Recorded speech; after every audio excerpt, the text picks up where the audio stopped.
Shalom. Bem-vindos a mais um estudo da Torá que é apresentado pela congregação Beit Mashiach e vai ao ar sempre após o horário do Havdalah. Sempre tratando assuntos de estudo da Torá que sejam edificantes, principalmente para o meio messiânico. E hoje vamos tratar de um assunto que é básico e, ao mesmo tempo, algumas pessoas podem ter alguma dúvida. Vamos falar sobre a perdição na Torá. O que encontramos sobre isto? E é realmente muito importante.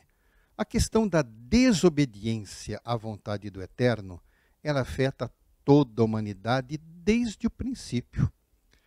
A maioria das pessoas simplesmente escolhe ignorar o alerta sobre as consequências de realizarmos aquilo que afronta, ofende e leva o Criador a se irar contra o desobediente. Muitos ignoram a existência de Deus porque simplesmente não lhes convém acreditar. Porque se acreditassem, se fizessem isso, teriam que mudar a maneira de pensar sobre a sua própria existência, teriam que deixar de fazer o que eles pensam ser o mais agradável para si mesmos, teriam que reconhecer que os seus maus atos teriam que se arrepender do que fizeram e teriam que ser humildes. Mas isso não lhes parece uma boa opção. É melhor ignorar, que assim se vive melhor, é o que eles pensam. Bem, o Criador já sabia dessa tendência da sua criação e por isso ele definiu regras. Ele traçou um plano e está executando esse plano há um tempo imensurável. Nós sabemos que a queda do homem já era do conhecimento do Eterno. Era do conhecimento dele desde o princípio da criação. Ele estabeleceu regras que, pela sua onisciência, ele sabia que não seriam cumpridas. Sim, ele sabia tudo. Olha o que está escrito em Gênesis, capítulo 2, versos 16 e 17. Diz assim: E o Senhor Deus ordenou ao homem: coma livremente de qualquer árvore do jardim, mas não coma da árvore do conhecimento do bem e do mal, porque no dia em que dela comer, certamente você morrerá. Mas o Eterno sabia que eles iriam pecar? E mesmo assim colocou a regra? Sim. O primeiro casal humano, ele pecou. E as consequências disso foram bem graves, mas eles aprenderam sobre arrependimento e sacrifícios para expiação. Isso eles tiveram que aprender para que pudessem continuar vivos. O conhecimento sobre o pecado foi passado de geração para geração, ao longo de toda a história. E o processo de redenção também foi passado. Vamos ver o que diz no livro de Jó, capítulo 10 e verso 14. Diz assim: Se eu pecasse, me estarias observando e não deixarias sem punição a minha ofensa. Jó já sabia dos sacrifícios expiatórios, pois ele já fazia isso para os seus filhos. Estamos falando de uma escritura que relata algo que foi muito antes de Moisés ainda.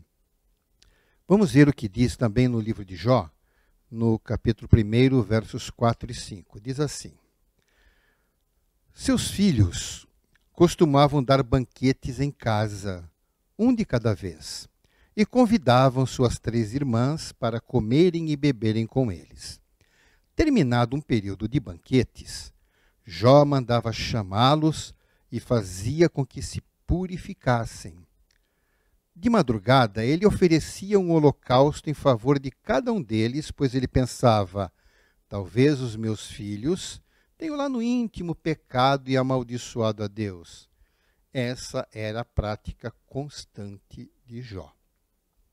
Então, dos seus 10 filhos, eram 7 homens e 3 mulheres, eles tinham uma vida social intensa entre eles ali. E Jó tinha esse cuidado, porque ele entendia a importância de se manter reto diante do Eterno. Então podemos deduzir que esse conhecimento, de onde veio? Ele foi passado desde Adão e Ava, então, como dissemos, de geração em geração, pois eles ensinaram seus filhos sobre o sacrifício. Nós vemos isso pela própria atitude de um dos seus filhos, que foi Abel, que ofertava das suas ovelhas para o Eterno e foi aceito. Já o seu irmão Caim, ele fez uma oferta que não era adequada e não foi aceito. Então eles já sabiam alguma coisa e aprenderam de quem? Dos seus pais.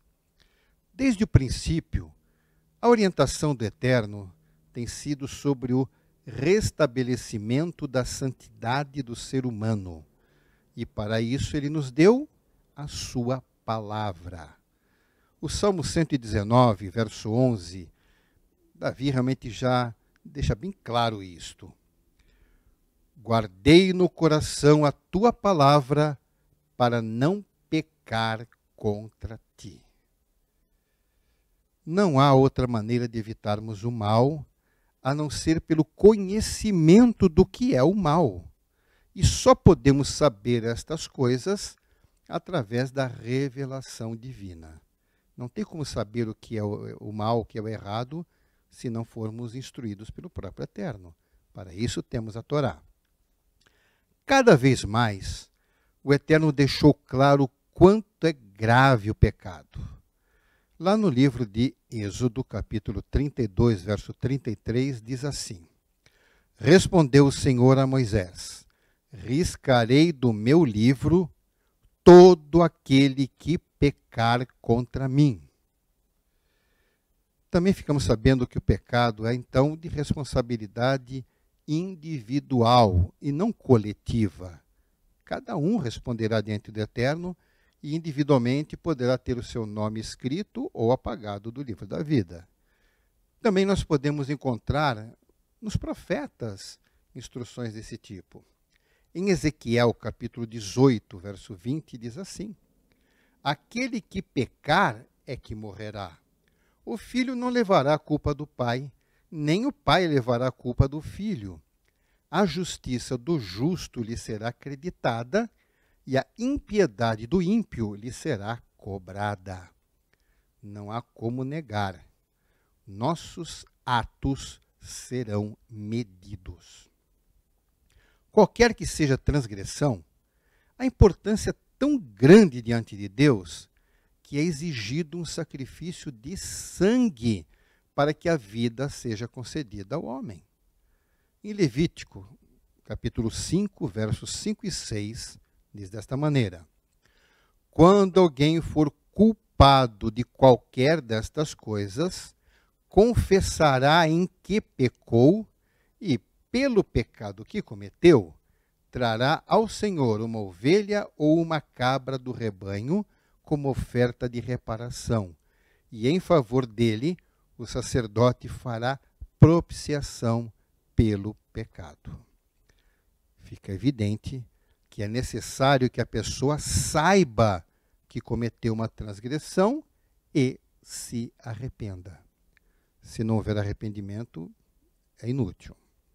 Aí entra uma responsabilidade de que nós fomos investidos quando Yeshua nos ordenou a levarmos as informações da Torá a toda criatura. Precisamos informar a todos, porque quem não conhece a Torá não sabe sobre o pecado. E precisamos avisar a todos para terem a oportunidade de se arrependerem. Tanto que lá no livro de Ezequiel, capítulo 3, versos 18 e 19, diz assim: Quando eu disser a um ímpio que ele vai morrer, e você não o advertir, nem lhe falar para dissuadi-lo dos seus maus caminhos, para salvar a vida dele, aquele ímpio morrerá na sua iniquidade. Mas para mim, você será responsável pela morte dele. Se, porém, você advertir o ímpio e ele não se desviar da sua impiedade e dos seus maus caminhos, ele morrerá por sua iniquidade, mas você estará livre de culpa. Somos instruídos por Yeshua a levar a sua palavra para que todos fiquem cientes. Hoje em dia, nós não temos o templo em Jerusalém, não há mais o altar e também não há o serviço sacerdotal para que as pessoas levem as suas ofertas pelo pecado. Mas o pecado continua a existir e as pessoas continuam precisando de perdão e santificação. Isso é verdade. Mas o nosso Deus não nos deixou sem opção. E, na verdade, não é só uma simples opção, mas, na verdade, é o único recurso. Ele enviou Yeshua. Não tem outro meio. Na primeira carta de João, capítulo 2, verso 2, diz assim: Ele é a propiciação pelos nossos pecados, e não somente pelos nossos, mas também pelos pecados de todo o mundo. Com esse recurso, Yeshua, toda a humanidade tem agora ao seu alcance a possibilidade de adquirir a vida eterna. E esse recurso que nós temos agora não custou barato. No passado, cabia então ao penitente tirar então ou do seu rebanho, certo? Ou comprar a oferta a ser apresentada ao sacerdote, o que não era algo tão leve para a maioria das pessoas. Às vezes pesava no orçamento. A ponto então até mesmo de ser autorizado que os mais pobres apresentassem uma oferta conforme as suas posses. Podia ser até um pombinho ao invés de um cordeiro, por exemplo. Mas mesmo assim, a oferta era apenas simbólica. Como diz em Romanos 8, verso 3 e 4, diz assim: Porque aquilo que a Torá fora incapaz de fazer por estar enfraquecida pela carne, Deus o fez, enviando o seu próprio Filho, à semelhança do homem pecador, como oferta pelo pecado. E assim, condenou o pecado na carne, a fim de que as justas exigências da Torá fossem plenamente satisfeitas em nós, que não vivemos segundo a carne, mas segundo o Espírito. E para completar esse pensamento, vemos em Hebreus 10, do verso de 1 ao 4, assim: A Torá nos traz apenas uma sombra dos benefícios que hão de vir e não a realidade dos mesmos. Por isso, ela nunca consegue, mediante os mesmos sacrifícios repetidos ano após ano, aperfeiçoar os que se aproximam para adorar. Se pudesse fazê-lo, não deixariam de ser oferecidos? Pois os adoradores, tendo sido purificados uma vez por todas, não mais se sentiriam culpados de seus pecados. Contudo, esses sacrifícios são uma recordação anual dos pecados, pois é impossível que o sangue de touros e bodes tire pecados.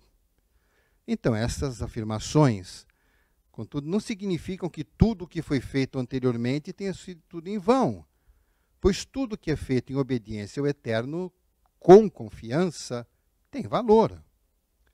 Sobre a importância da Torá, Shaul disse aos irmãos da Galácia, na carta aos Gálatas, capítulo 3, versos 22 e 23, diz assim: Mas a Escritura encerrou tudo debaixo do pecado, a fim de que a promessa, que é pela confiança em Yeshua, o Messias, fosse dada aos que creem.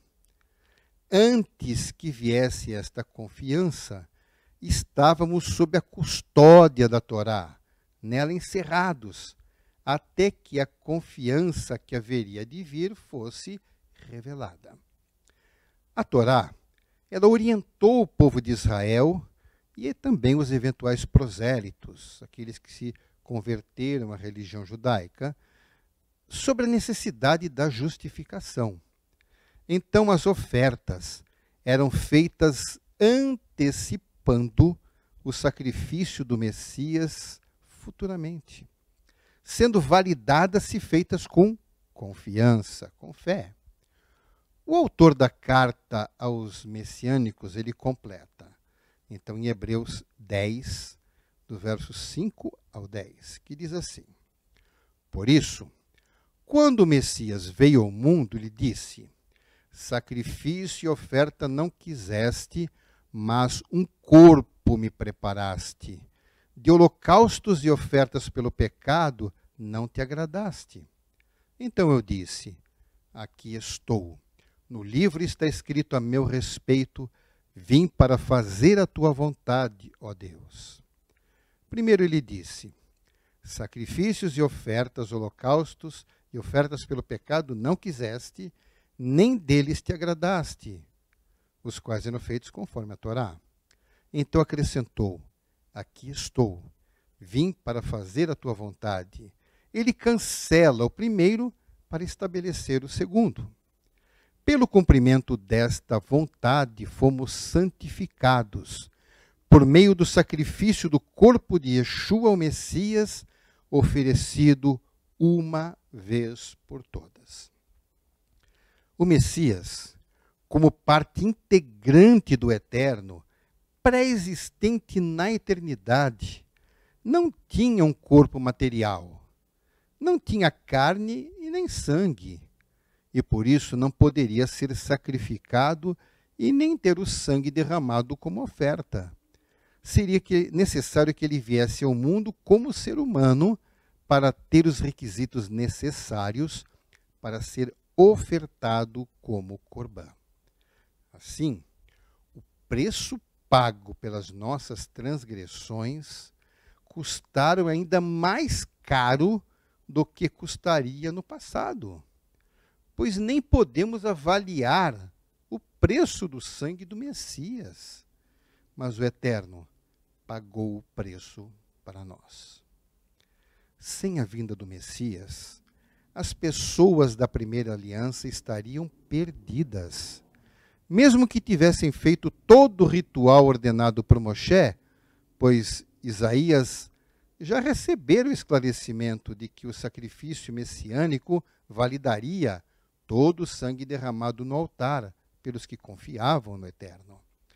Em Isaías 53:12 diz assim: Por isso eu lhes darei uma porção entre os grandes, e ele dividirá os despojos com os fortes, porquanto ele derramou sua vida até a morte e foi contado entre os transgressores, pois ele carregou o pecado de muitos e intercedeu pelos transgressores.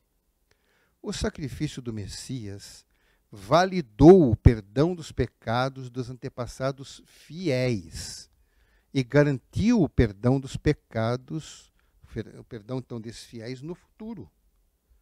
A perdição é uma realidade para os que não querem valorizar o plano do Eterno.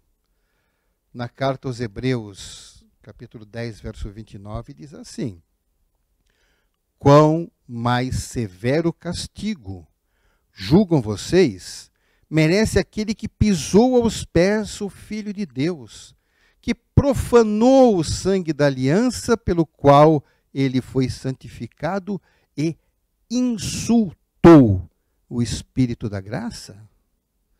Muitos não fazem a menor ideia do que os espera no dia do juízo. Vivem como se nunca fossem morrer e não consideram a possibilidade da perdição. Tanta gente pensa assim. O final está bem descrito no Brit Hadashah. Lá em Apocalipse, capítulo 20, verso 12, diz isto: Vi também os mortos, grandes e pequenos, de pé diante do trono, e livros foram abertos. Outro livro foi aberto, o livro da vida. Os mortos foram julgados de acordo com o que tinham feito, segundo o que estava registrado nos livros.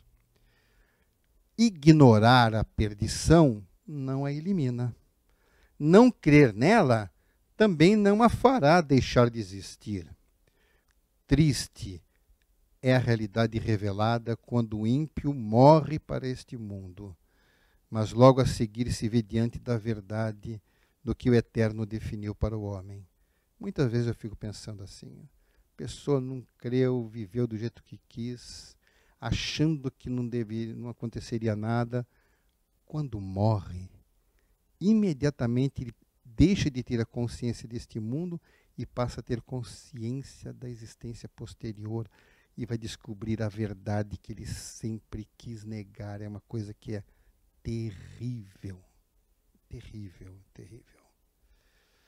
Portanto, podemos valorizar imensamente a grande salvação que nos é oferecida.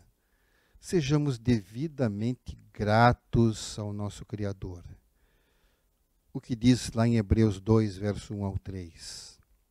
Por isso, é preciso que prestemos maior atenção ao que temos ouvido, para que jamais nos desviemos.